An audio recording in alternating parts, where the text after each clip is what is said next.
Item ಯಾವುದೇ ಇರಲಿ try ಮಾಡಿ ಆಚಿ ಚಿಕನ್ ಮಸಾಲಾ.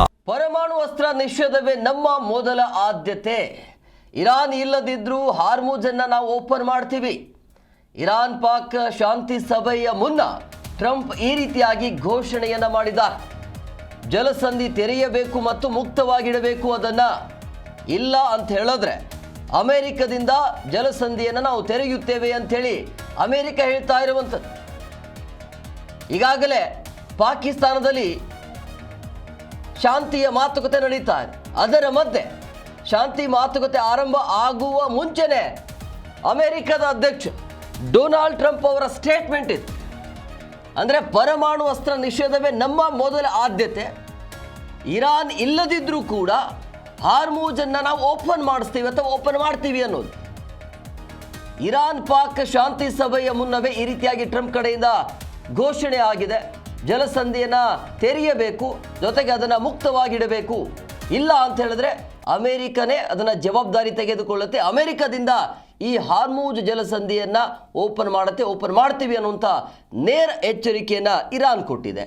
ಇದು ತಲೆ ಇಲ್ಲದೆ ಇರುವಂಥ ಸ್ಟೇಟ್ಮೆಂಟ್ಗಳು. ಇಲ್ಲಿ ಒಪ್ಪಂದ ಈ ಷರತ್ತುಗಳ ಬಗ್ಗೆ ಮಾತುಕತೆ ಆಗಬೇಕು. ಎಷ್ಟು ಅವಸರ ಇದೆ ನೋಡಿ ಈತನಿಗೆ.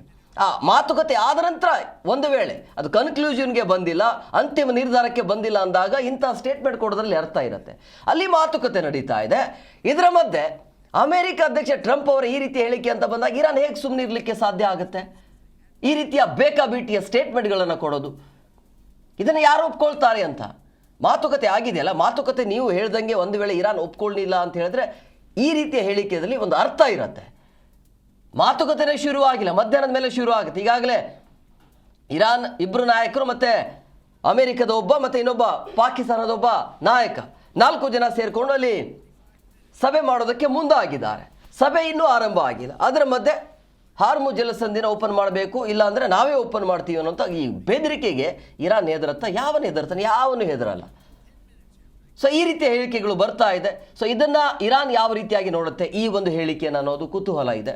ಬಟ್ ಇರಾನ್ನ ಬೇಡಿಕೆ ಅಥವಾ ಷರತ್ತು ಇದೆಯಲ್ಲ, ಆ 10 ಬೇಡಿಕೆಯಲ್ಲಿ ಪ್ರಮುಖ ವಿಚಾರ ಅಂತ ಬಂದಾಗ, ಪ್ರಮುಖ ಬೇಡಿಕೆ ಅಂತ ಬಂದಾಗ ಹಾರ್ಮುಜ್ ಜಲಸಂಧಿ ನಮ್ಮ ವಶಕ್ಕೆ ಕೊಡಬೇಕು, ನಾವೇ ಅದನ್ನು ಕಂಟ್ರೋಲ್ ಮಾಡ್ತೀವಿ. ಆಮೇಲೆ ಲೆಬನಾನ್ ಇದೆಯಲ್ಲ, ಅದರ ಮೇಲೆ ದಾಳಿ ಯಾವುದೇ ಕಾರಣಕ್ಕೂ ಕೂಡ ಆಗಬಾರ್ದು ಅನ್ನೋದು 2 ಪ್ರಮುಖ ಅಂಶ ಈ 10 ಷರತ್ತುಗಳ ಒಳಗಡೆ ಇದ್ದಾವೆ.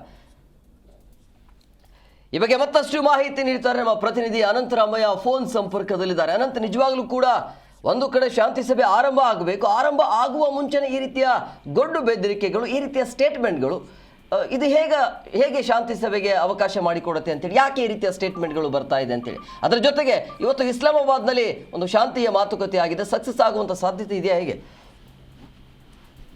ಎಂ ಕುಮಾರ್, ಏನು ಇಡೀ ವರ್ಲ್ಡ್ ಒಂದು ರೀತಿಯಾಗಿ ಇವತ್ತು ಇಸ್ಲಾಮಾಬಾದ್ನ ತಮ್ಮ ದೃಷ್ಟಿಯನ್ನ ಹಾಯಿಸಿದೆ ಅಂತಲೇ ಹೇಳ್ಬೋದು. ಯಾಕೆಂದ್ರೆ ಅಷ್ಟು ಒಂದು ಇಂಪಾರ್ಟೆಂಟ್ ಆಗಿರುವಂತಹ ಒಂದು ಮಾತುಕತೆ ಇವತ್ತು ಇಸ್ಲಾಮಾಬಾದ್ ನಲ್ಲಿ ಅಮೆರಿಕ ಮತ್ತು ಇರಾನ್ ನಡುವೆ ನಡೀತಿರುವಂತದ್ದು. ಇದರ ಮಧ್ಯಸ್ಥಿಕೆಯನ್ನ ವಹಿಸಿರುವಂತಹ ಒಂದು ದೇಶ ಪಾಕಿಸ್ತಾನ ಇದರ ಮಧ್ಯಸ್ಥಿಕೆಯನ್ನ ವಹಿಸಿರುವಂತದ್ದು. ಇದ್ರ ಜೊತೆಗೆ ಇಲ್ಲಿ ಈ ಒಂದು ಮಾತುಕತೆ ಇನ್ನೂ ಕೂಡ ಏನು ಆರಂಭ ಆಗುವಂತಹ ಒಂದು ಕೌಂಟರ್ ಶುರುವಾಗಿದೆ. ಈಗಾಗಲೇ ಎಲ್ಲ ಡೆಲಿಗೇಷನ್ಸ್ ಅಮೆರಿಕ ಮತ್ತೆ ಇರಾನ್ ಕಡೆಯಿಂದ ಎಲ್ಲ ಬಂದಿದ್ದಾರೆ. ಜೆ ಡಿ ವ್ಯಾನ್ಸ್ ಆಗಿರ್ಬೋದು, ಮತ್ತೆ ಆ ಕಡೆಯಿಂದ ಇರಾನ್ ಕಡೆಯಿಂದ ಎಕ್ಸ್ಟರ್ನಲ್ ಫಾರಿನ್ ಮಿನಿಸ್ಟರ್ ಆಗಿರುವಂತಹ ಏನು ಅಬ್ಬಾಸ್ ಅರಗ್ಚಿ ಅವರು ಬಂದಿದ್ದಾರೆ. ಇವರು ಎರಡೂ ಬಣದವರು ಕೂಡ ಪರಸ್ಪರ ಏನು ಒಂದು ಶೇಕ್ ಹ್ಯಾಂಡ್ ಮಾಡುವುದರ ಮುಖಾಂತರವಾಗಿ ಒಂದು ಓವರ್ ಆಗಿ ಏನು ಒಂದು ಪರಸ್ಪರ ಅಂದ್ರೆ ಒಂದು ವಿಶೇಷ ಮಾಡೋದು ನಡೀತಾ ಇದೆ. ಈ ಹಂತದಲ್ಲಿ ಇನ್ನೇನು ಮಾತುಕತೆಗೆ ಶುರುವಾಗುತ್ತೆ. ಇದು ಒಂದ್ ಸೈಡ್ ಅಂತ ಇಟ್ಕೊಳ್ಳೋಣ ನಾವು. ಈ ಹಂತದಲ್ಲಿ ಏನು ಮಾತುಕತೆ ನಡೀತಿರುವಂತಹ ಸಂದರ್ಭದಲ್ಲಿ ಏನು ಅಮೆರಿಕ ಅಧ್ಯಕ್ಷ ಡೊನಾಲ್ಡ್ ಟ್ರಂಪ್ ಅವರು ಒಂದು ಅತಿರೇಕದ ಒಂದು ಸ್ಟೇಟ್ಮೆಂಟ್ಗಳು ಎಲ್ಲೋ ಒಂದು ಕಡೆ ಇದು ಇರಾನ್ ಅನ್ನ ಕೆರಳಿಸುವಂತಹ ರೀತಿನಲ್ಲಿದೆ. ಯಾಕೆ ಅಂತ ಅಂದ್ರೆ ಹೊರ್ಮುಜ್ ಅನ್ನ ನಾವು ಅವ್ರು ಇಸ್ರೇಲ್ ಅವರು ಒಪ್ಲಿ ಬಿಡ್ಲಿ ನಾವು ತೆರಿತೀವಿ ಅಂತ ಹೇಳ್ಬಿಟ್ಟು ಒಂದ್ ರೀತಿಯ ಹಠಕ್ಕೆ ಬಿದ್ದವರಂಗೆ ಹೇಳ್ತಾ ಇದ್ದಾರೆ. We will have that open fairly soon ಅಂತ ಹೇಳಿ ತಮ್ಮ ಒಂದು ಎಕ್ಸ್ ಖಾತೆನಲ್ಲಿ ಟ್ವೀಟ್ ಅನ್ನ ಮಾಡೋದ್ರ ಮುಖಾಂತರವಾಗಿ ಇದನ್ನ ಒಂದ್ ರೀತಿಯಾಗಿ ಎಚ್ಚರಿಕೆ ಅಂತಲಾದ್ರೂ ಇರಾನ್ ತಿಳ್ಕೊಬಹುದು ಅಥವಾ ವಾರ್ನ್ ಅಂತಲಾದ್ರೂ ತಿಳ್ಕೊಬಹುದು. ಈ ರೀತಿಯಾದಂತಹ ಒಂದು ಟ್ವೀಟ್ ಅನ್ನ ಮಾಡಿರುವಂತದ್ದು ಎಷ್ಟರ ಮಟ್ಟಿಗೆ ಸರಿ ಅನ್ನೋದು ಒಂದ್. ಎರಡನೇದಾಗಿ ಏನು ನೀವ್ ಹೇಳ್ದಂಗೆ 2 ಅಂಶಗಳನ್ನ ಮುಖ್ಯವಾಗಿ ಇರಾನ್ ಮುಂದಿಟ್ಟಿರುವಂತದ್ದು. ಒಂದು ಏನು ಲೆಬನಾನ್ ಮೇಲಿನ ಇಸ್ರೇಲ್ ದಾಳಿಯನ್ನ ಮಾಡುವಂತಹ ಲೆಬನಾನ್ ಮೇಲಿನ ದಾಳಿಯನ್ನ ನಿಲ್ಲಿಸಬೇಕು. ಎರಡನೇದಾಗಿ ಹೊರ್ಮುಜ್ ಜಲಸಂಧಿಗೆ ಸಂಬಂಧಪಟ್ಟಂಗೆ ಈಗಾಗಲೇ ಏನು ಟೋಲ್ ಅನ್ನ ಅವರು ಸಂಗ್ರಹ ಮಾಡ್ತಾ ಇದ್ದಾರೆ, ಆ ಟೋಲ್ ಸಂಗ್ರಹವನ್ನ ನಾವು ಕಂಟಿನ್ಯೂ ಮಾಡ್ತೀವಿ. ಕಾರಣ ಏನಪ್ಪಾ ಅಂದ್ರೆ ಈಗಾಗಲೇ ನಮಗೆ ತುಂಬಾ ಎಕನಾಮಿಕಲಿ ನಾವು ತುಂಬಾ ಡೌನ್ ಫಾಲ್ ಆಗಿದ್ದೀವಿ. ಹೀಗಾಗಿ ನಾವು ಅದನ್ನ ಎಕನಾಮಿಕಲಿ ಸ್ಟೆಬಿಲಿಟಿಯನ್ನ ನಾವು ಕಂಟಿನ್ಯೂ ಆಗಿರ್ಬೇಕು ಅಂತ ಅಂದ್ರೆ ನಾವು ಟೋಲ್ ಅನ್ನ ಸಂಗ್ರಹಣೆ ಮಾಡ್ಬೇಕಾಗುತ್ತೆ ಅಂತ ಹೇಳ್ತಾರೆ. ಬಟ್ ಇದಕ್ಕೆ ಅಮೆರಿಕ ಅಧ್ಯಕ್ಷ ಡೊನಾಲ್ಡ್ ಟ್ರಂಪ್ ಅವರು ಸಂಪೂರ್ಣ ವಿರೋಧವನ್ನ ಮಾಡ್ತಿದ್ದಾರೆ. ಟೋಲ್ ಅನ್ನು ನೀವು ಮಾಡಂಗಿಲ್ಲ ಅಂತ ಹೇಳ್ಬಿಟ್ಟು. ಬಟ್ ಒಂದೇ ಒಂದು ಹೊರ್ಮುಜ್ ಜಲಸಂಧಿ ಮಧ್ಯಪ್ರದೇಶ ಇರುವಂತಹ ಒಂದು ಜಲಸಂಧಿ ಆಲ್ಮೋಸ್ಟ್ 75% ಏನು ಗ್ಯಾಸ್ ಅನ್ನ ಸಪ್ಲೈ ಮಾಡುವಂತಹ ಒಂದು ಪ್ರದೇಶ ಆಗಿರೋದ್ರಿಂದಾಗಿ ಆಲ್ಮೋಸ್ಟ್ ಎಲ್ಲ ದೇಶಗಳು ಕೂಡ ಆ ಒಂದು ಹೊರ್ಮುಜ್ ಜಲಸಂಧಿನ ಮೇಲೆನೆ ಡಿಪೆಂಡ್ ಆಗಿದ್ದಾರೆ. ಹೀಗಾಗಿ ಮುಖ್ಯವಾಗಿ ಹೊರ್ಮುಜ್ ಜಲಸಂಧಿ ಓಪನ್ ಆಗ್ಬೇಕನ್ನೋದು ಎಲ್ಲಾ ಒಂದು ದೇಶಗಳ ಅಭಿಪ್ರಾಯ ಆಗಿದೆ. ಬಟ್ ಅದನ್ನ ಇರಾನ್ ಅವರ ಜೊತೆ ಈಗ ಯಾಕೆಂದ್ರೆ ಅವರ ಒಂದು ಸರಹದ್ದಿನಲ್ಲಿ ಅದು ಇರೋದ್ರಿಂದಾಗಿ ಅವರ ಒಂದು ಕಂಡೀಷನ್ಸ್ ಅನ್ನ ಏನು ಮಿತಿ ಒಳಗಡೆ ಅದನ್ನ ಪೂರೈಸಿ ನಾವು ಆದಷ್ಟು ಎಷ್ಟು ಸಾಧ್ಯ ಆಗುತ್ತೆ ಅಷ್ಟು ಫುಲ್ಫಿಲ್ ಮಾಡಿ ಕಂಪ್ಲೀಟ್ ಮಾಡಿ ನಾವು ಅದಕ್ಕೆ ಸಹಕಾರ ಕೊಡ್ತೀವಿ ಅಂತ ಹೇಳ್ಬೇಕೆ ಹೊರತು ಈ ರೀತಿಯಾಗಿ ಅವ್ರು ಮಾಡ್ಲಿ ಬಿಡ್ಲಿ ನಾವು ಮಾಡೇ ಮಾಡ್ತೀವಿ ಅಂತ ಒಂದು ಸ್ಟೇಟ್ಮೆಂಟ್ ಇದೆಯಲ್ಲ, ಇದು ಖಂಡಿತವಾಗೂ ಕೂಡ ಒಂದ್ ರೀತಿಯಾಗಿ ಕೆರಳಿಸುವಂತಹ ರೀತಿ. ಮತ್ತೆ ಇನ್ನೊಂದು ಮಾತನ್ನ ಹೇಳಿದ್ದಾರೆ ಅವರು, ಇರಾನ್ಗೆ ಬೇರೆ ಆಪ್ಷನ್ಸ್ ಇಲ್ಲ, ಅವ್ರು ಒಪ್ಪಲೇಬೇಕು ಮಾತುಕತೆಗೆ ಅಂತ ಹೇಳಿದ್ದಾರೆ. ಬಟ್ ಅವ್ರು ಹೇಗೆ ಒಪ್ತಾರೆ? ಅವರ ಕಂಡೀಷನ್ಸ್ ಕಂಪ್ಲೀಟ್ ಆಗಿಲ್ಲ ಅಂತ ಅಂದ್ಮೇಲೆ ಅವ್ರು ಹೇಗೆ ಒಪ್ತಾರೆ? ಅವ್ರು ಹೇಗಿದ್ರು ಈಗ 42 ದಿನಗಳ ಕಾಲ ಯುದ್ಧವನ್ನು ನಡ್ಸ್ಕೊಂಡು ಬಂದಿರುವಂತವ್ರಿಗೆ ಇನ್ನೂ ಒಂದ್ 15 ದಿನ ಹೋಗ್ಲಿ ಬಿಡು, ಏನ್ ಬೇಕಾದ್ರೂ ಆಗ್ಲಿ ಅನುಭವಿಸ್ಲಿ ಈ ಒಂದು ಸಂಕಷ್ಟವನ್ನ ಅಂತ ಹೇಳ್ಬಿಟ್ಟು ಅವರು ಮಾಡಿರೂ ಮಾಡ್ಬೋದು. ಅಂತ ಒಂದ್ ಸಂದರ್ಭ ಬಂದ್ರೆ ನಿಜಕ್ಕೂ ಕೂಡ ಇದು ಮತ್ತೆ ಬೇರೆ ರೀತಿಯಾದಂತಹ ಒಂದು ತಿರುವನ್ನೇ ಪಡೆಯುವಂತಹ ಸಾಧ್ಯತೆ ಇದೆ.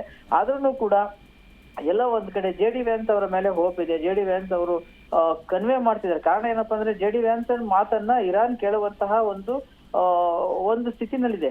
ಏನಂದ್ರೆ ಅವರು ಯುದ್ಧ ಆರಂಭವಾದ ದಿನಗಳಿಂದಲೂ ಕೂಡ ಟ್ರಂಪ್ ಅವರೇ ಅದನ್ನ ಲೀಡ್ ಮಾಡ್ತಿದ್ರೆ ಹೊರತು JD ವ್ಯಾನ್ಸ್ ಅವರು ಯಾವುದೇ ರೀತಿಯಾದಂತಹ ಇದನ್ನ ಅಷ್ಟೊಂದು ಹೈಲೈಟ್ ಮಾಡಕ್ ಹೋಗಿಲ್ಲ, ಮತ್ತೆ ಅದನ್ನ ಎಂಟರ್ಟೈನೂ ಮಾಡಕ್ ಹೋಗಿಲ್ಲ. ಹಾಗಾಗಿನೇ ಏನು ಈ ಒಂದು ಸಂಧಾನಕ್ಕೆ JD ವ್ಯಾನ್ಸ್ ಅನ್ನ ಟ್ರಂಪ್ ಕಳಿಸಿರುವಂತಹದ್ದು ಕೂಡ ಇದೇ ಕಾರಣಕ್ಕೋಸ್ಕರನೇ.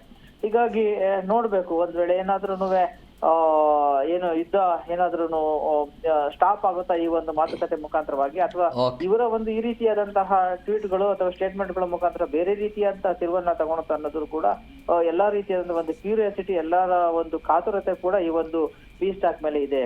M Kumar, okay, thank you Anant ನಿಮ್ಮೆಲ್ಲ ಡೀಟೇಲ್ಸ್ಗಾಗಿ.